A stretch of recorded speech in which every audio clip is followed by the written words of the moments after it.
महाशिवरात्रीची पावन कथा। फार वर्षांपूर्वी एका दाट आणि हिरव्यागार जंगलात लुब्धक नावाचा एक शिकारी राहत होता।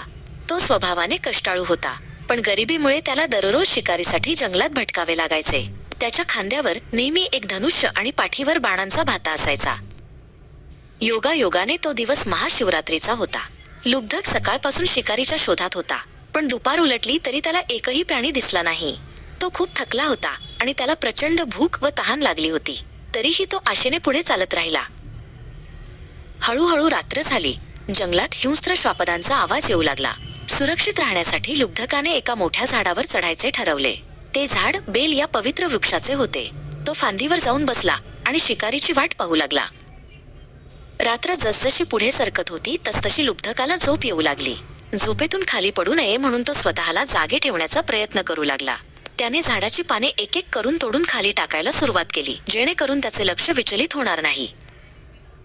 लुब्धकाला माहित नव्हते की ज्या झाडाखाली तो पाने टाकत होता तिथे झाडांच्या पालापाचोळ्याने झाकलेले एक जुने शिवलिंग होते। त्याने तोडलेली प्रत्येक बेलची पाने नकळत त्या शिवलिंगावर पडत होती। मध्यरात्री लुब्धकाला तहान लागली। त्याने आपल्या जवळच्या पाण्याच्या पिशवीतून पाणी पिण्याचा प्रयत्न केला, पण त्यातील काही थेंब खाली शिवलिंगावर पडले। अशा प्रकारे नकळतपणे लुब्धकाकडून महाशिवरात्रीच्या रात्री शिवलिंगावर अभिषेक आणि बेलपत्राची पूजा झाली। थोड्या वेळाने तिथे एक मृगिणी पाणी पिण्यासाठी आली। लुब्धकाने लगेच आपले धनुष्य उचलले आणि बाण रोखला। तेव्हा ती मृगिणी बोलू लागली, हे पारध्या, मला आता मारू नकोस। मला घरी जाऊन माझ्या पिलांना भेटू दे, मग मी स्वतःहून परत येईन।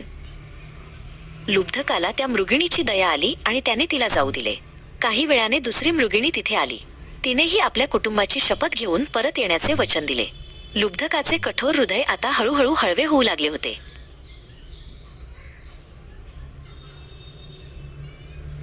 सकाळ झाली। लुब्धकाचे मन पूर्णपणे बदलले होते।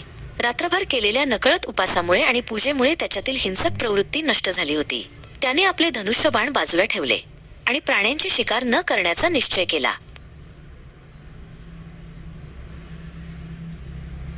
लुब्धकाची ही निस्वार्थ भक्ती आणि हृदय परिवर्तन पाहून भगवान शिव प्रसन्न झाले। त्यांनी लुब्धकाला दर्शन दिले आणि त्याला आशीर्वाद दिला। आजही महाशिवरात्रीचा हा सण आपल्याला हेच शिकवतो की खऱ्या मनाने केलेली भक्ती देवापर्यंत नक्कीच पोहोचते।